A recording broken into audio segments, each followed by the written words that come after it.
Hello there, this is Cookies. I have turn 4 of M.A. Naba, and I think I misspoke at the end of last episode. Uh, I said we were going into turn 3, but we're going into turn 4. So we've got two battles here. So let's go ahead and take a look at those. So first up is taking on the Garnets in the King's Tomb Desert. So we changed up our formation. We went with a box. That's because Garnet Amazons get these Griffin Riders, who are pretty cool sacreds, but because it's a wasteland, you almost never, at least in Dominions 5, maybe you could recruit one a turn if you built a fort there. So it was just something you never really saw much. The indies would have them, but then players generally would not recruit very many of them. But yeah, and then we've got a couple of these. We have a Garnet Priestess, a Garnet Sorceress. Then we have a number of Amazons. It would be cool if different indie groups would random a certain bless, because it'd be cool if these Griffin Riders would be able to catch a bless and then use that bless on you. But here we go. So we've boxed up. These little desert warriors are running out in front. And it turns out they end up eating most of the lance charges, which is okay. These griffins are pretty killy. The griffins get 2 attacks, and they have high attack skill, high damage, or reasonably high damage, and the rider has a light lance. So I'm okay with the desert warriors eating those attacks, even though it means that they're going to be unhappy about it and run off the field. And the charge bonus is only for first strike. So, and what we end up getting out of these mages back here is they have a number of blood slaves, and they are going to make many, many imps.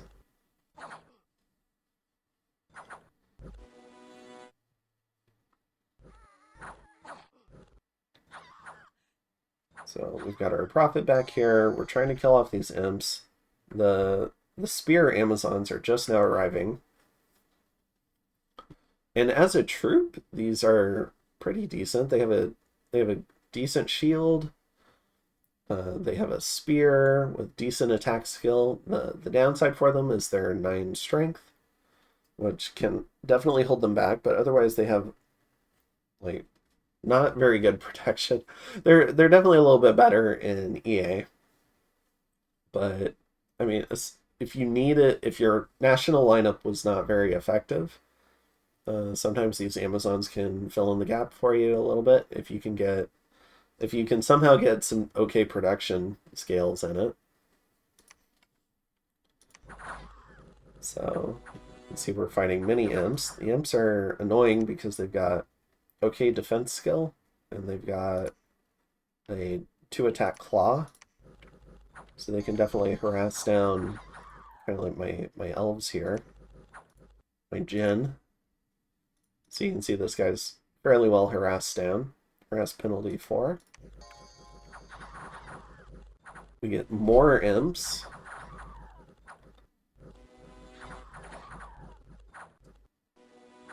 The Amazon's routed, thankfully, because as more imps drop in, that could have gotten bad. Alright. So we had to do a lot of work for this one, but we were able to get it. So we lose 9 of our desert warriors, we lose 1 Adite, and you saw another Adite limping around, but we do manage to take care of these indies. And then in Sailor's Haven, this is south of our cap circle, you can kind of see these guys just walking forward, and here's the difference in the combat speeds. So the light infantry are running out in front because they have 11.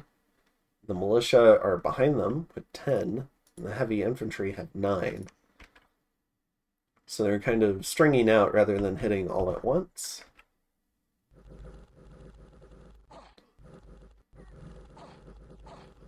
The only bad thing for us is these guys back here aren't coming out in a line or something. But this guy's not a good enough leader to do anything but a box.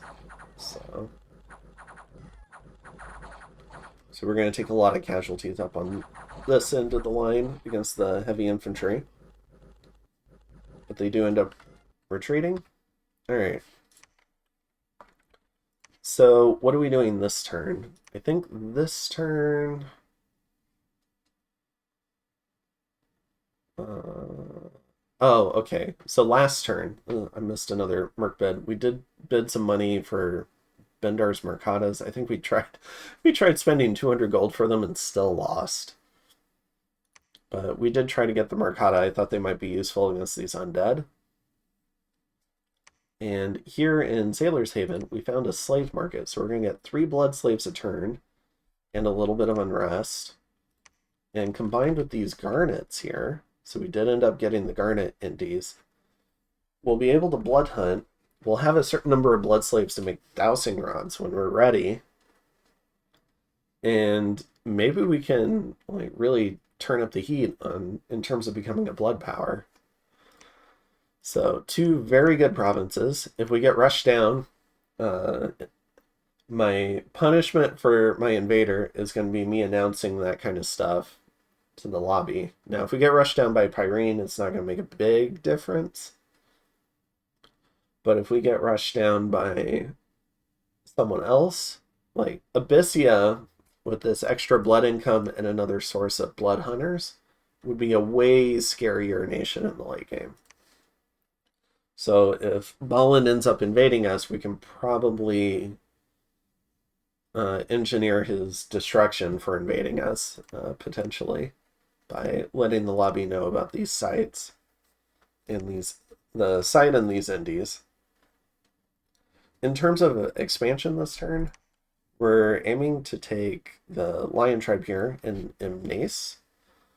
We've also found out that Balin's coming for us, so we know he's here. I'm going to have my scout set in Ampholia and find out truly what his bless is. And so we know he's coming for this one, so I'm not going to try and bump his... he's taken the Awake Expander, the Lion Pretender, so we don't want to bump that. He would just kill us. So we're going to move down and try to take part of our cap circle. And he's been friendly with us so far. So we're going to take Imnace. And then I suggested he expand up into these farmlands up here, rather than into our cap circle. So we're just trying to point the lion elsewhere.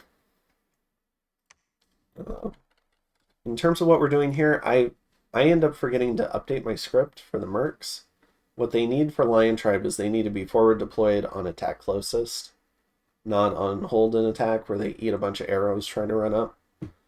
So this is a mistake in scripting. We'll see if that haunts us.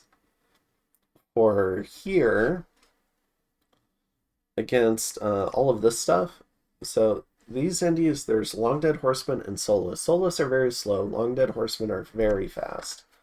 So we're going to stay in a box. We're going to back deploy. And we're going to try and kill the Long Dead Horsemen. And we're going to use our Prophet with Big Banishment. And I'm hoping the Big Banishment will do enough damage to all these undead to clear them out for me. There is some risk that there's, I don't know, some sort of death mage here. And that would be really bad for us if we had to kill a bunch of extra long dead.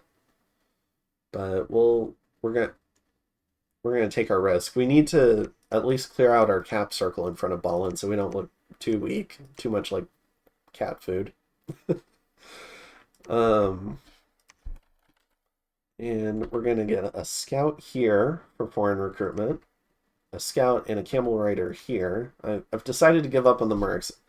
I was looking at, I think, no, yeah, I'm turning on the foreign rec now, is what I've decided. Getting a scout here, scout here, scout here, camel rider up here. And we're going to take our Mukarib with these guys. So we've got 8 hold and attack sacreds, and we're going to see if we can kill these heavy cav and heavy infantry. I don't think archers are going to help against this, so I leave the the camel riders at home, but what would have been nice to bring them for is the hawks. So I think that's another mistake I end up making. I probably should have brought them. And if they eat lance charges, it's better than the Sacred's eating lance charges.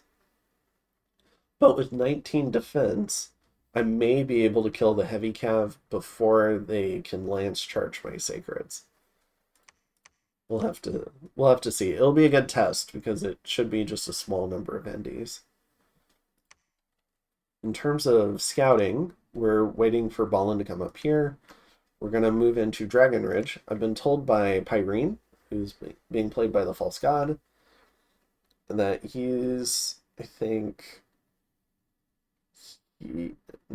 he's here. So we're starting to discuss this river because he's told me that the river only has 2 bridges.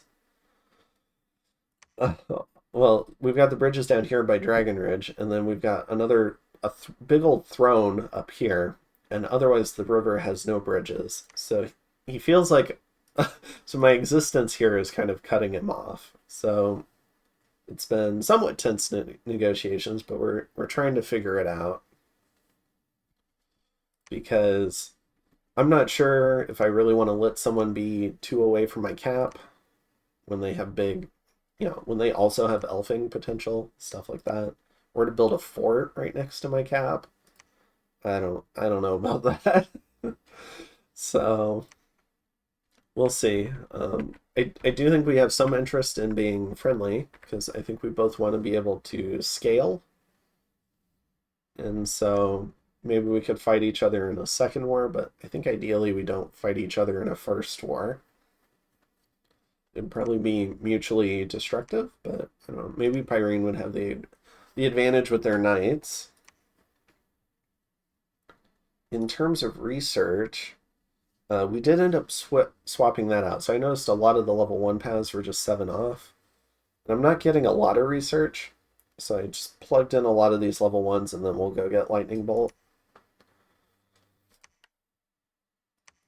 Just so, like, even these guys with Conjuration 1, they can... we can't get Cave Grubs, but...